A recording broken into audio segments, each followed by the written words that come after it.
Pregnancy के दूसरे महीने में 90% फीमेल ये गलतियां करते हैं, जो कि आपके बच्चे के दिल को नुकसान पहुंचाती है एंड अबॉर्शन की संभावना बढ़ सकती है। आप तो ऐसा नहीं कर रहे। कौन कौन सी गलतियां करते हैं मैं आपको इनके बारे में बताऊंगा। आपको क्या खाना चाहिए, क्या पीना चाहिए, क्या नहीं खाना चाहिए, कौन सी एक्सरसाइज करना चाहिए, कौन सा टेस्ट करना चाहिए, कौन सा अल्ट्रासाउंड करना चाहिए, इन सब के बारे में मैं आपको डिटेल से बताऊंगा।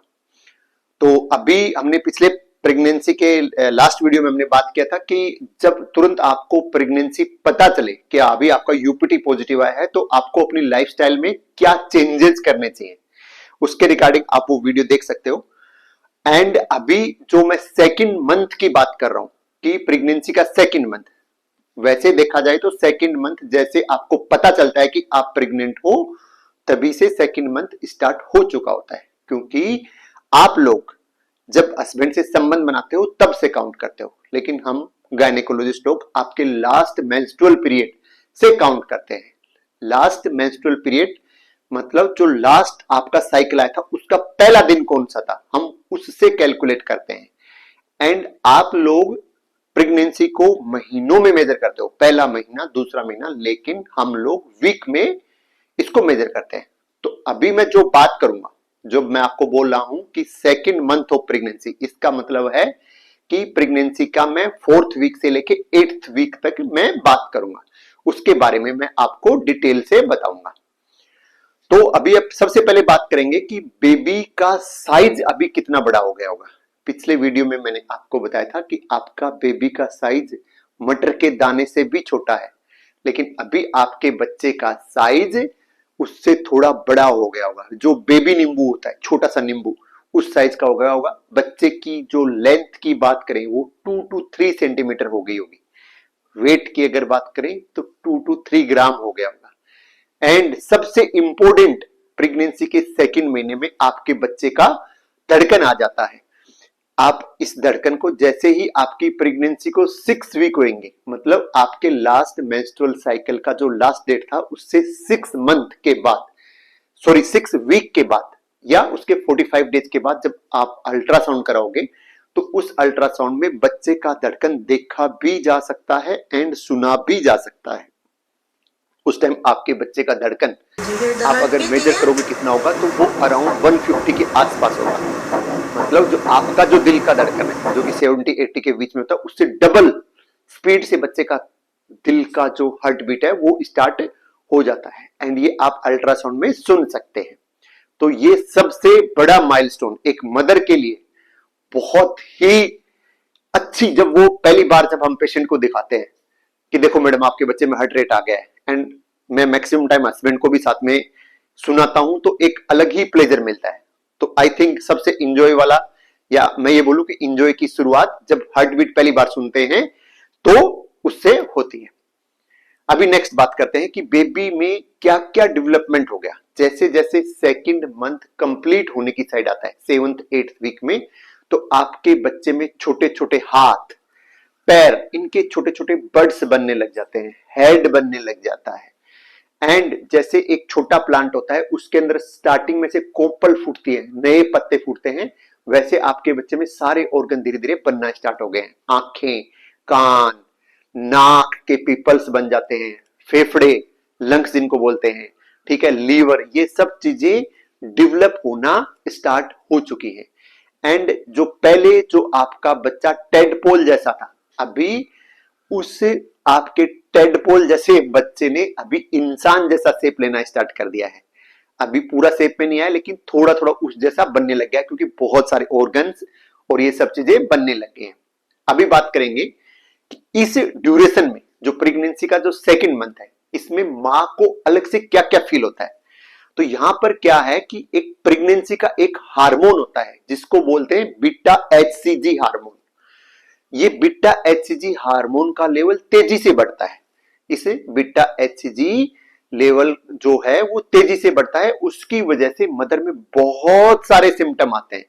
और सबसे इंपॉर्टेंट सिम्टम की बात करें तो ये सबको पता है कि मॉर्निंग सिकनेस होने लग जाता है, सुबह सुबह उल्टी का मन करना, ऐसे पेट भरा भरा रहना, ये सब मेनली बीटा एचसीजी हार्मोन की वजह से होता है। इससे आप कैसे निपट सकते हो, आप घर पे क्या कर सकते हो, मैं इनके बारे में भी आपको डिटेल से इस वीडियो में बताऊंगा आगे। सेकंड, जो और दूसरे हार्मोन जो होते हैं उनका भी लेवल धीरे धीरे बढ़ने लग जाता है, जैसे कि प्रोजेस्टेरोन। तो जो प्रेगनेंसी से रिलेटेड जो हार्मोन है, उन हार्मोन की वजह से पहला मॉर्निंग सिकनेस, उल्टी, तीसरे की अगर बात करें तो थकान फील होगी, पूरे दिन आपका कोई काम करने का मन नहीं करेगा, सिर्फ आपका मन करेगा कि सोए रहो सोए रहो सोए रहो सोए रहो। And fourth is mood swing, सारे दिन ऐसे मतलब एकदम डिप्रेसिव थॉट्स आएंगे ना, हो सकता है हस्बैंड से ज्यादा लड़ाई होए। भूख न लगना, पांचवा, कम भूख लगे, कुछ खाना खाने का मन ही नहीं करेगा, क्योंकि सारे दिन ऐसे वोमिटिंग की सेंसेशंस आती रहती हैं। एंड अगले छठे सिम्टम की बात करें तो ब्रेस्ट के अंदर दर्द होना स्टार्ट हो जाता है एंड उनका साइज थोड़ा थोड़ा बढ़ने लग जाता है। ऐसा क्यों होता है? क्योंकि अभी आपका शरीर बच्चे को ब्रेस्ट फीडिंग के लिए तैयारियां करना शुरू कर दिया है।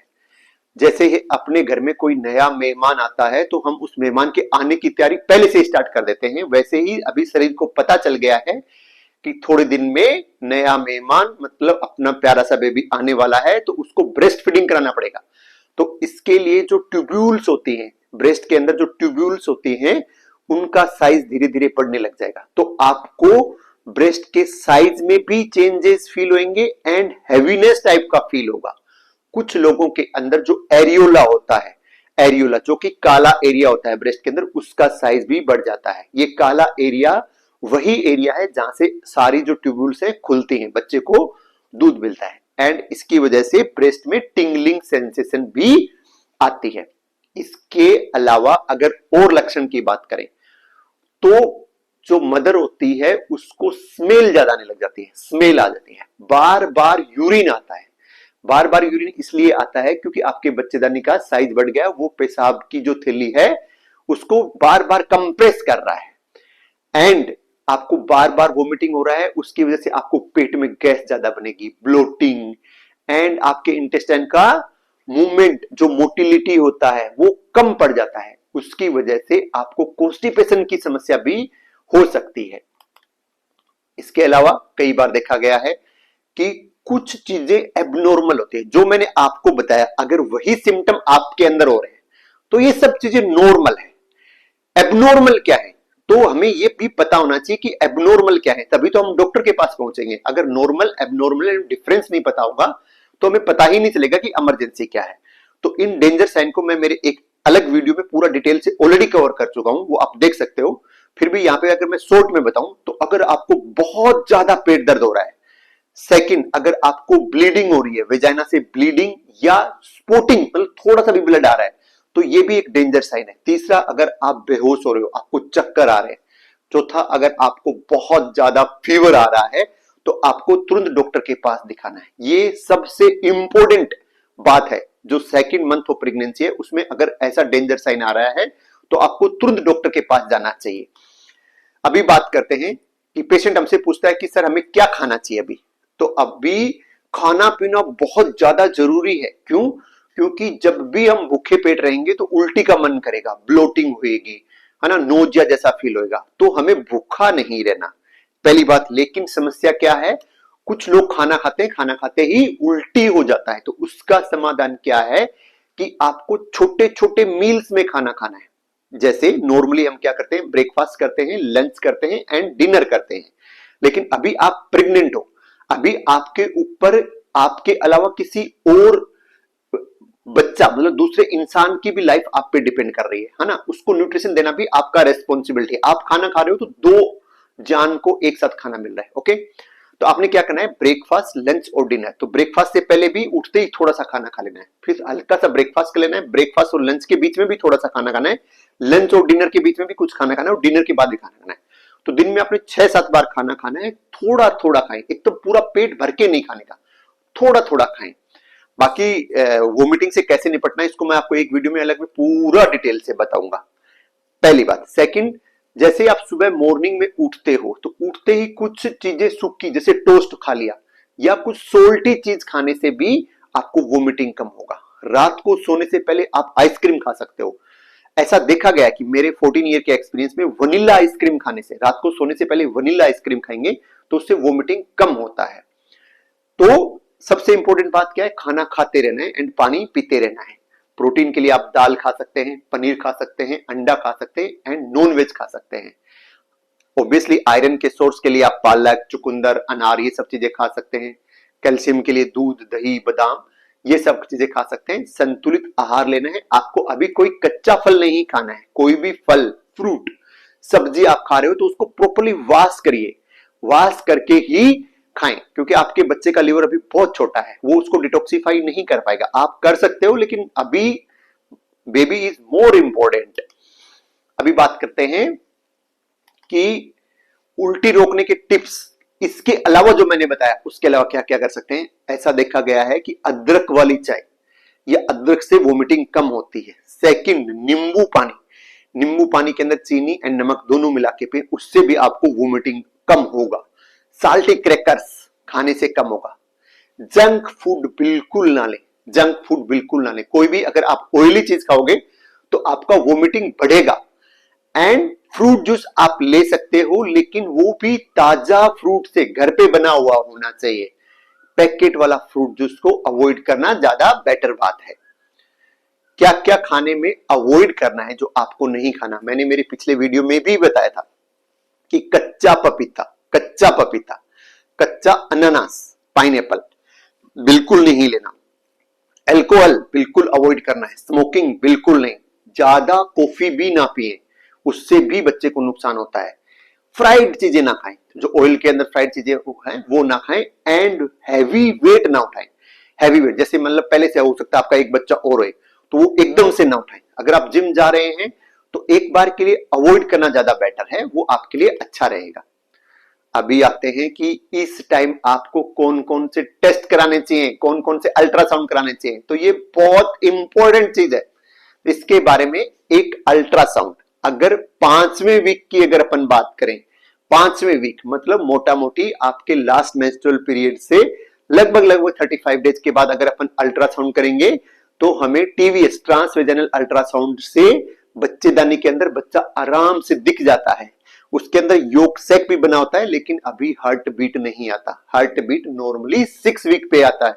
6 वीक पे जब भी अपन अल्ट्रासाउंड कराएंगे तो नॉर्मली आपको, अगर आपके पीरियड रेगुलर हैं तो आपको हार्ट बीट भी दिख जाएगा एंड डॉक्टर आपको हार्ट बीट भी सुनाएंगे।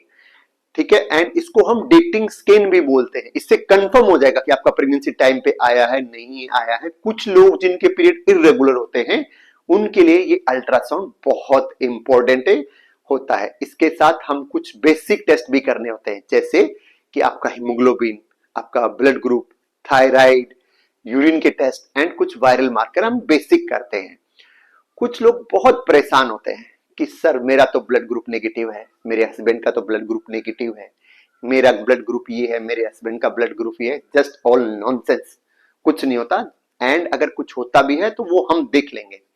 हम एक नेगेटिव ब्लड ग्रुप का अलग से वीडियो मैं आपको डिटेल से उसमें मैं बताऊंगा। लेकिन आजकल हमारे पास इतना एडवांस टेक्नोलॉजी है कि आपको इतना डरने का नहीं है। कुछ नहीं होगा, कुछ होगा तो हम बैठे हैं, हम देख लेंगे। तो ब्लड ग्रुप के बारे में आप बिल्कुल वो टेंशन लेने वाली कोई भी बात नहीं है। अगर नेगेटिव ब्लड ग्रुप है तो उसमें एनटीडी का एक इंजेक्शन मिलता है 28 वीक पे, उसके बारे में हम बाद में डिस्कस करेंगे।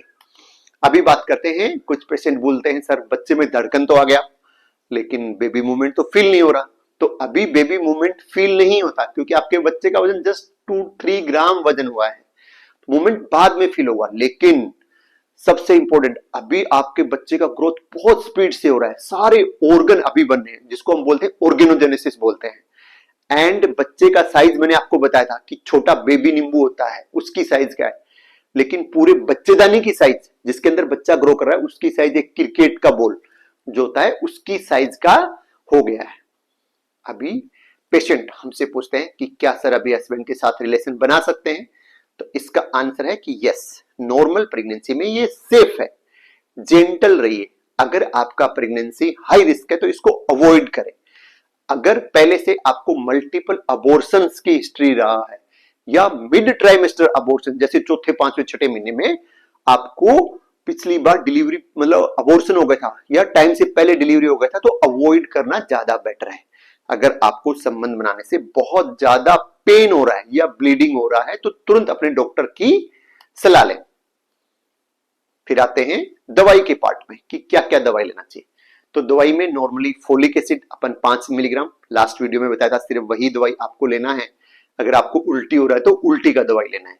अगर आपके हमने जो ब्लड टेस्ट करवाए थे पहले, उसमें अगर कोई भी टेस्ट का रिपोर्ट ऊपर नीचे आए तो हम उसके हिसाब से दवाई प्रेस्क्राइब करते हैं, लेकिन फोलिक एसिड तो लेना ही लेना होता है। इंपॉर्टेंट, खुद से डॉक्टर ना बने, सेल्फ मेडिसिन बिल्कुल ना लें, क्योंकि अभी आप कोई भी जो दवाई खाओगे हो सकता है उस दवाई का इफेक्ट आपके बच्चे के अंदर आता हो।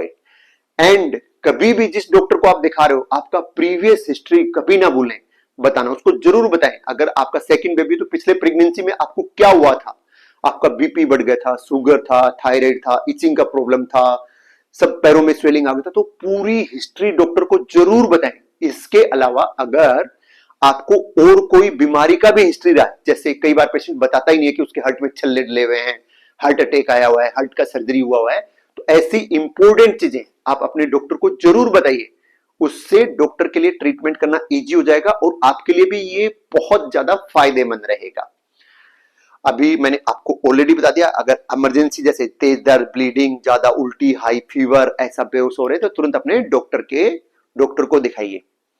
अगर मैं एडिशनल टिप्स की बात करूं, जिसने ये पूरा वीडियो देखा है तो उसके लिए बेस्ट ये रहेगा कि अभी करवट लेके सोना स्टार्ट कर दीजिए। बाईं साइड करवट लीजिए, सोना स्टार्ट कर दीजिए, रोजाना वॉक करना स्टार्ट करिए, स्ट्रेस से बिल्कुल फ्री रहिए, खाने पीने का ध्यान रखिए, एंड आपका एटीट्यूड प्रेगनेंसी के लिए पॉजिटिव होना चाहिए, घर में खुशी का माहौल होना चाहिए, क्योंकि अभी आपका बच्चा ग्रो कर रहा है, आप 2 से 3 होने वाले हैं। एंड हस्बैंड लोगों को भी अभी वाइफ का हेल्प करना चाहिए, क्योंकि अभी वाइफ जो भी चीजें अभी कर रही है वो दिखावा नहीं कर रही है, उसका कोई काम करने का मन नहीं करता, उसको मूड स्विंग्स हो रहे हैं, डिप्रेसिव थॉट्स आ रहे हैं, उल्टियां हो रही हैं, तो ऐसे केस में हस्बैंड का अपनी वाइफ का हेल्प करना बहुत जरूरी है। उसको बहुत मोटिवेशनल सपोर्ट, साइकोलॉजिकल सपोर्ट मिलेगा, शी विल फील गुड। यही प्रेगनेंसी का वो टाइम है जब आप बीवी को हस्बैंड का सबसे ज्यादा, हस्बैंड का या मदर इन लॉ का सबसे ज्यादा हेल्प का रिक्वायरमेंट होता है। उसको बहुत ज्यादा इमोशनल सपोर्ट इसी टाइम के अंदर चाहिए। तो अगर आपको ये वीडियो अच्छा लगा हो तो आप इसको सेव कर सकते हैं। आपकी अगर कोई दोस्त प्रेग्नेंट है तो उसको जरूर शेयर करें। इतनी सारी चीजें अब वो कभी भी डॉक्टर से नहीं पहुंच पाएंगे, आप अपने फैमिली ग्रुप में शेयर कर सकते हो अगर ये चीज आपको अच्छा लगे। ऐसी ही जानकारी के लिए अगर आप अपडेट रहना चाहते हो तो आप मुझे सब्सक्राइब कर सकते हो एंड बेल बटन पे दबा सकते हो, ताकि आपको वो तुरंत मिल जाए। अगर आपको कोई भी टेंशन है, अगर आपका कोई भी क्वेश्चन है, तो आप मुझे जरूर कमेंट करिए, मैं 100% उसका रिप्लाई करूंगा। एंड स्वस्थ रहिए। थैंक यू सो मच, मिलते हैं अगले वीडियो में।